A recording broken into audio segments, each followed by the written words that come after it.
when you go from like, you kind of degrade, you go from like rough to fine, then you really blend everything together and you allow your gel to play or to level on a more even surface versus having like to try to self level over this area and this area.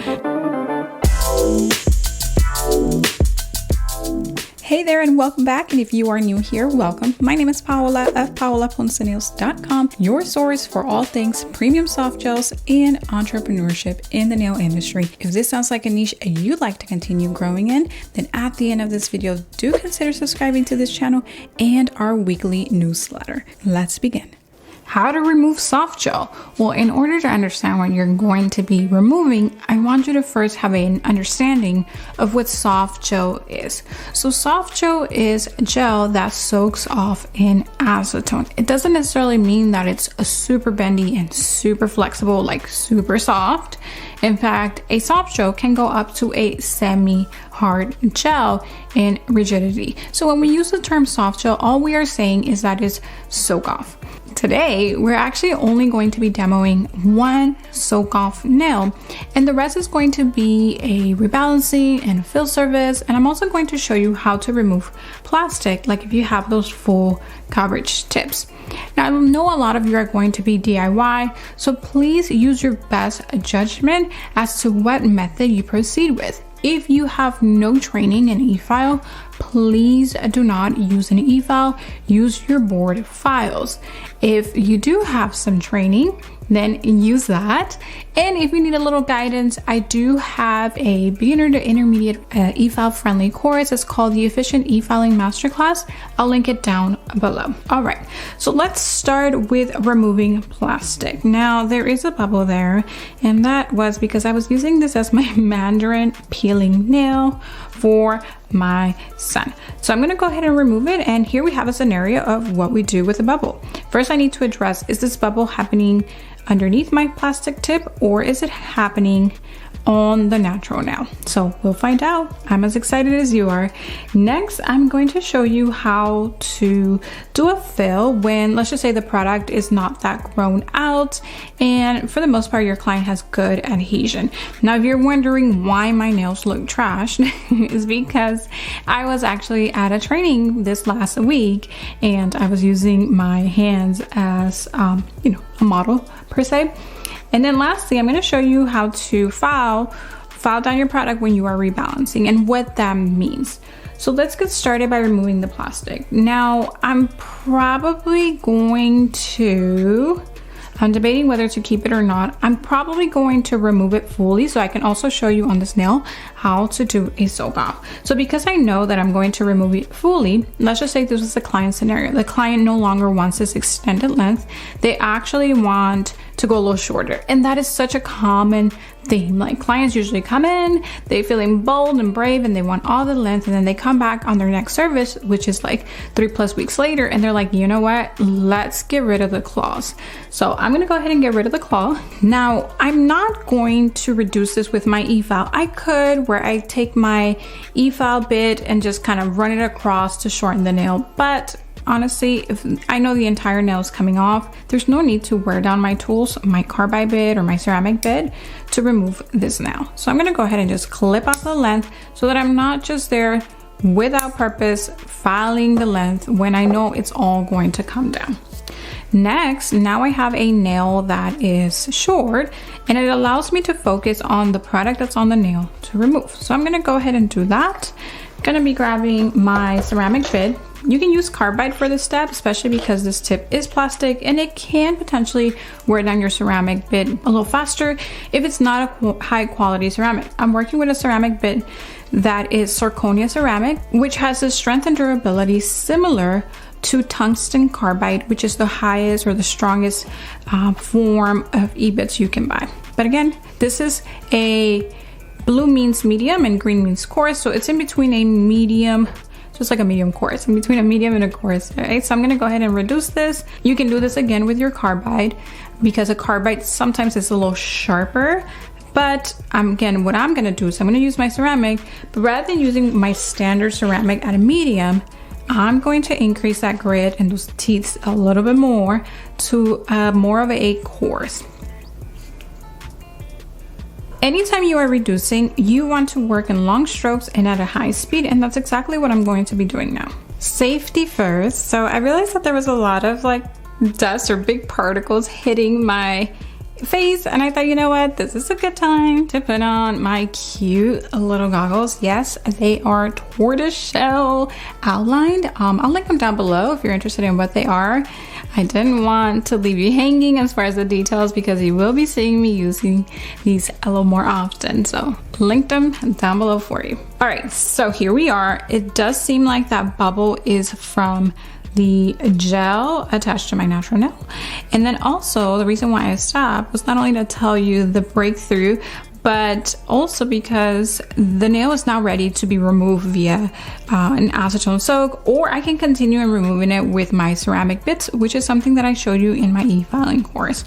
So what I'm gonna do now, so that you can see how I would do a soak off, is go ahead and grab my acetone, my foil, and all of that. Again, this is DIY friendly. I know that a lot of my nail techs who are also beginners find yourself still comfortable doing soak offs, and that's totally fine for now. You have time to upgrade yourself, to up level yourself, and move into e-file. So what I've done here is pretty much reduced it thin down to not almost my natural nail, but kind of just flat there, because the less product you have to remove, the faster that soak off is going to happen.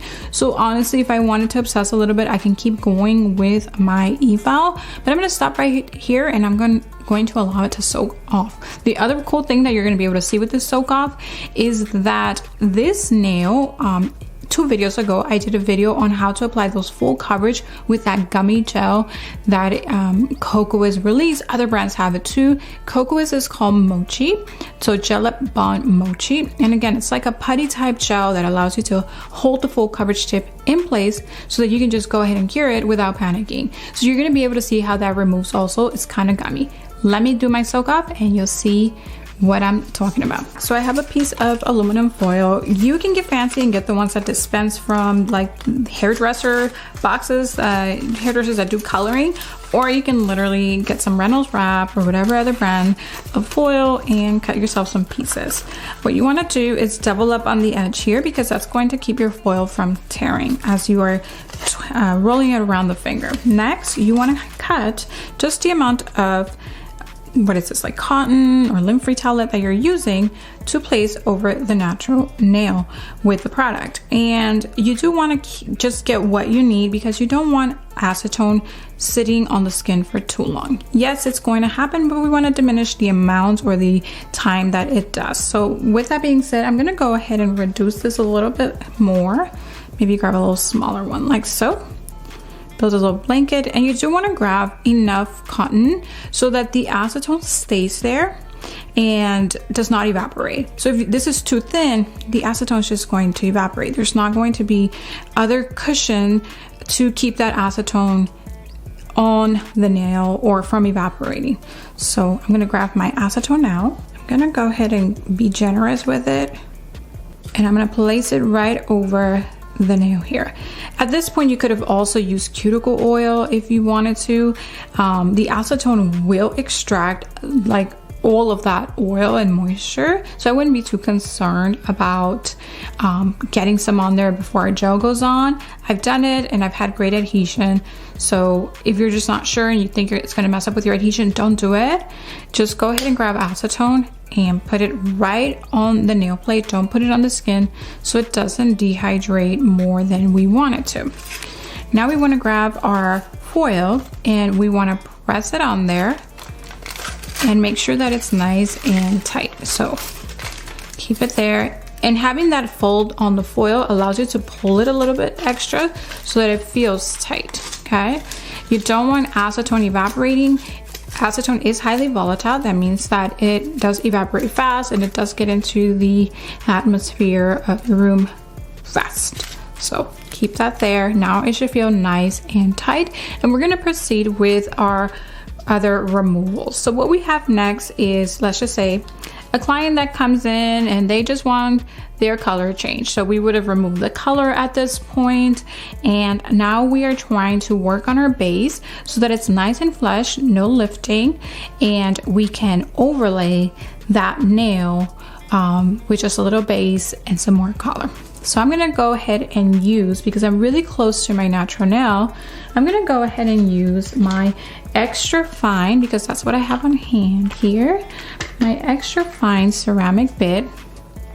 I could also use a fine, it's totally okay. Now remember, one of the reasons why we enjoy so much using ceramic in this channel is because ceramics stay cool. So throughout your process, of course, there's gonna be a little bit of friction heat, but they gather or collect or they heat up less than a metal. So I personally like that if I'm going to be on the nails for a while or making some passes through the nail, because again, it's going to keep that heat low. And again, if you're using a high quality ceramic, like one that is made from zirconium, then this has the potential to last you as long as a metal bit. Now, this has teeth. It does not belong on the natural nail. However, if it does touch the natural nail, this is, in my experience, a little bit more gentle and does not just kind of shave the natural nail in a more aggressive manner than a carbide would. Again, that has been my experience. This is what I used in the salon for 4+ years. Now I'm gonna go ahead and use that and use this fine grit. This is actually extra fine. That's what the yellow tells us to remove the product and flush it to the natural nail. Obviously, I want to keep this off of the natural nail, but ceramic, in my opinion, is a little bit more gentle in those few and rare cases that it will make contact with the natural nails. Now I'm going to pop this little part up because I'm going to use it, and I did that with some dull nippers. Do not use your very nice, high quality, sharp nippers to do this. I used some dull nippers to push this back, and now it's going to allow me to protect my machine from gathering dust. Like so. All right, I cleansed it from that dust. Push it back here, and that's it. Now I protect it against that dust. And again, don't use your nails. Please use tool nippers. Now I'm going to flush this nail, this enhancement, this gel, to the natural nail so that I can just go ahead and overfill or fill my clients. Now I usually call fill something that requires just a little bit of product tucked in the back. That means that most of my Apex product is still there, and this is usually a client that comes 10 to 14 days. For something greater than that, I do a rebalance, and I'll show you a little bit of my process. I am only revealing some tips and tricks. If you are already experienced, then these tips and tricks will serve you. All right, I want to work at a low RPM, so I'm gonna start at about 5,000 RPMs, and let's see how that goes and feels, and then I will increase my RPMs if I need to.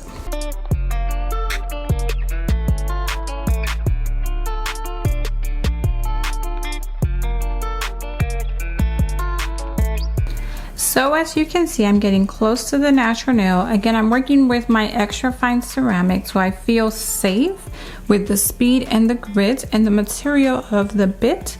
So I'm gonna start getting a little close to the natural nail because I wanna reduce that lifting. Now to reduce that lifting, I do want to put my Efile bit flat against the nail. I don't wanna dig it out, I wanna have it flat.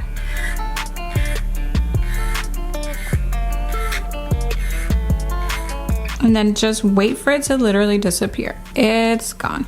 Again, my RPMs are at 4,000 RPMs. I'm using extra fine. I know that I can take care of my natural nail this way. And again, this is an advanced method. If you weren't using Efile, just go ahead and take your 180 and file right over the lifting part until that part literally just catches off. I'm gonna do the same on this side. And I'm gonna continue until I see that little bit of lifting disappear. After that, you're gonna see me, and we're gonna get into filling in this nail. I'm starting to break into that lifting, so I will soon be done.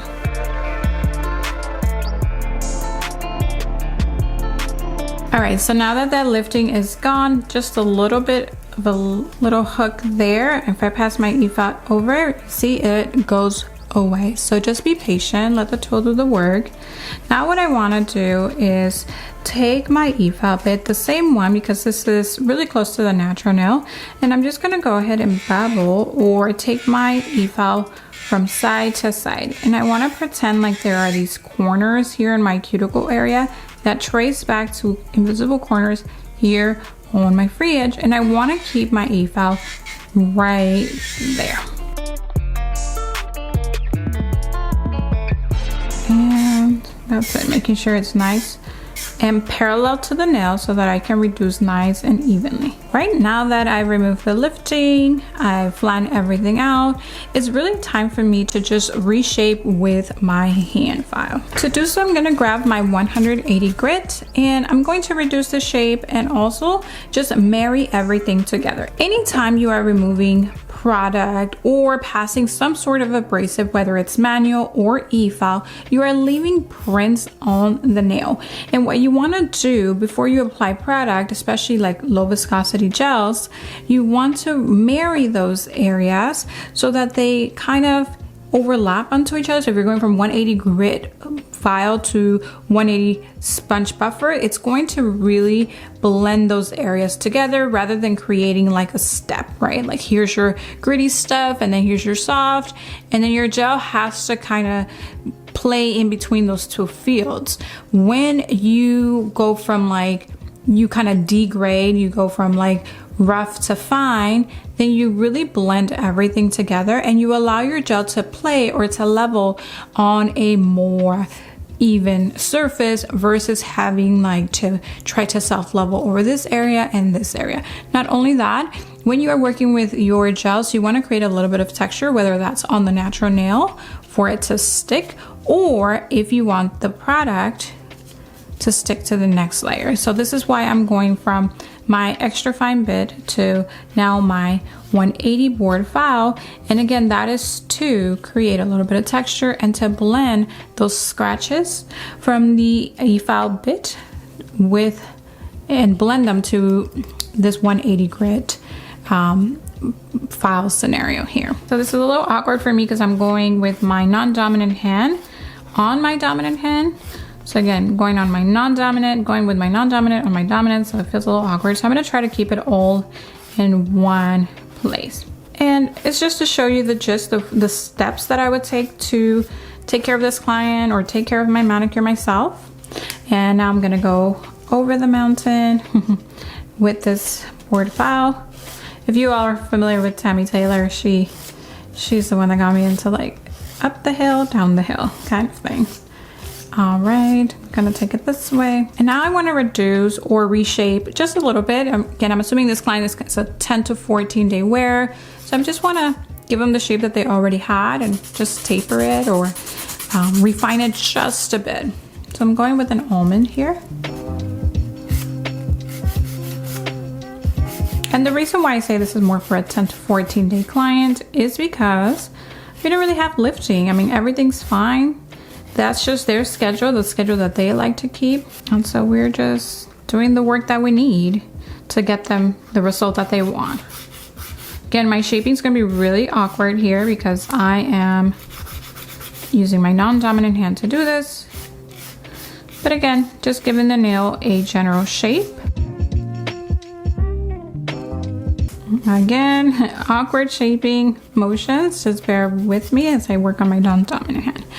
All right, so now that we've gone from our e-file scratches to our 180 scratches, we can leave the nail as is, obviously work on your cuticle work, or sometimes I take it up another notch just to make sure that everything's nice and smooth. And I would take my sponge buffer to marry the scratches from this to the scratches of the e-file and all together, and that's gonna bring me down to 180, like a 180 grit sponge buffer. And it's going to give me the smoothness and texture that I need. Again, that's a high grit sponge buffer. So I trust that the grit on the sponge buffer is going to leave some texture on the nail for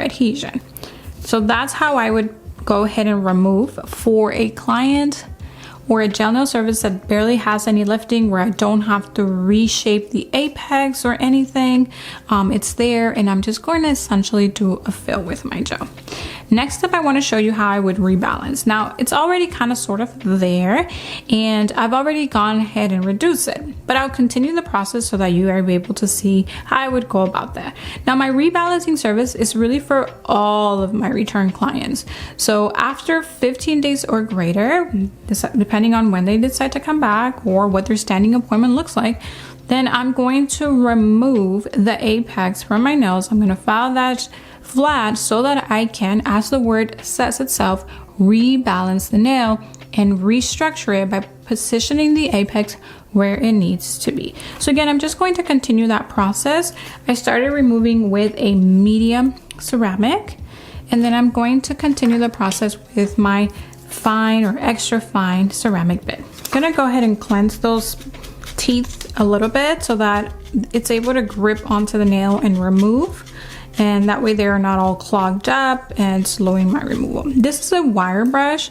You can find it wherever you get your bits. If you want some suggestions, Melody Susie is one of my sources. I mean, you can also find something like this on Amazon, or if you use Presto nail products, their Nail Labo line of implements also has a wire brush. In fact, I got this from them years ago there. All right, I'm going to increase my speed to, I'm also gonna work on this at 5,000 RPM because I'm getting close to the natural now. Now that I've removed vertically, that's how I like to remove my product. I'm gonna go ahead and take this and go about it horizontally, so like so. And I want to use the body of my bit because it's the more flat portion, or if you wanted to, you can change this to a barrel bit and then use the extra fine or fine to remove or flatten the surface. Remember, you want to keep your bit parallel so that it's nice and flush to the natural nail, or so that you do end up with a flush result on the natural nail. Now, you've heard me mention my e-filing masterclass course. That is available to you. If you get in now, you'll be able to attend our live review and Q&A call. So I definitely recommend, if you can, enroll now, because VIP enrollees or those who take action fast always get special treatment. Okay, so if you can see there, it's nice and flat and even, and I like that. Okay, I'm just going to marry the corners here, this like where it goes from flat to like sloped. I'm gonna just marry that a little bit, but I'm still going to come with my board file. Here we go, there we go. I'm working at 7,000 RPM, so really gentle. I want to be in control at this this speed, but not only that, I want to be in control of the speed because of how close I am to the natural nail. I don't want to accidentally create a boo-boo, meaning a big dent or shaving off of the natural nail, because I'm working at a speed that I'm not comfortable in. I'm just flushing this to the natural nail. Also, if you were doing this on a client, it'll probably go a little bit faster. And now that I know that everything is nice and smooth, I'm gonna take this on the sides just a little bit to blend that even further. I'm gonna change my direction.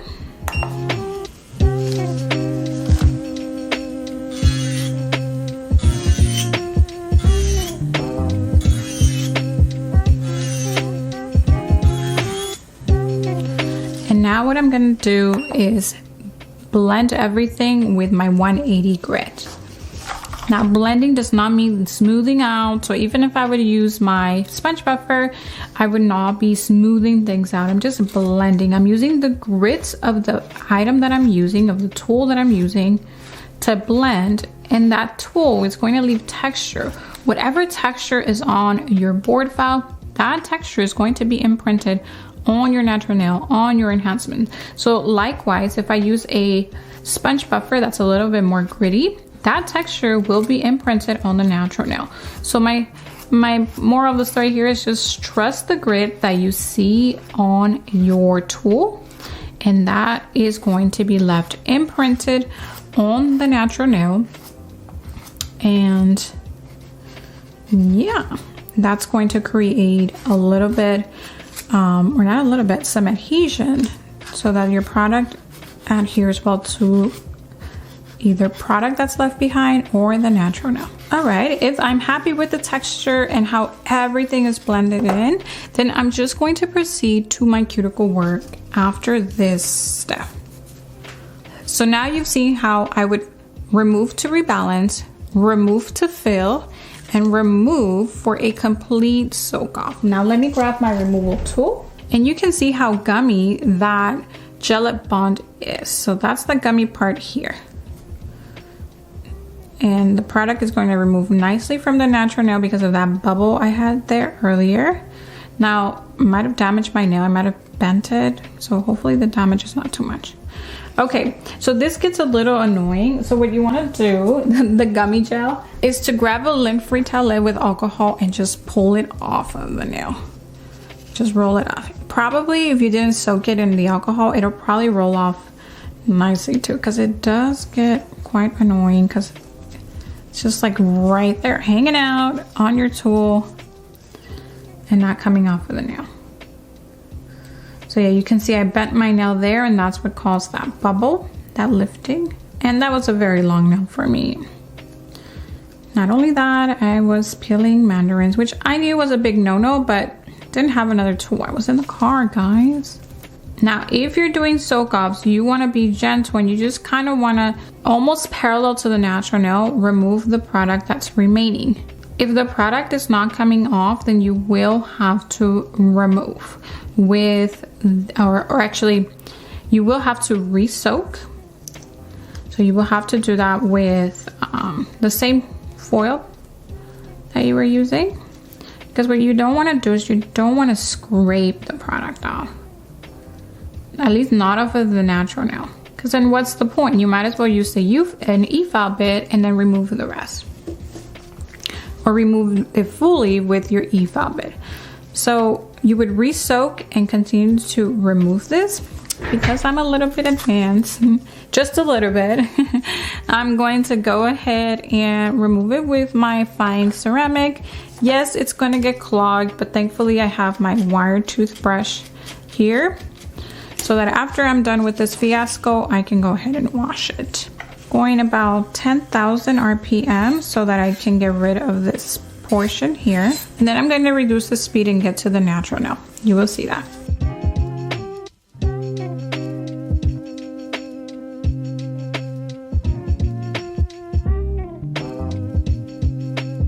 So yes, again, that was a perforation that I incurred in the nail that caused that bubble. So now you know one way bubbles can happen underneath the enhancement. So I had to remove the product, and I also had to remove any of those striations because they will cause some damage or some more bending. That's my full removal. After this, I would go into cuticle work. My recommendation is that you always provide cuticle work for your client. And that is it. That's how you would do a full removal, including removing a plastic enhancement, how to do a fill, how to do a rebalance.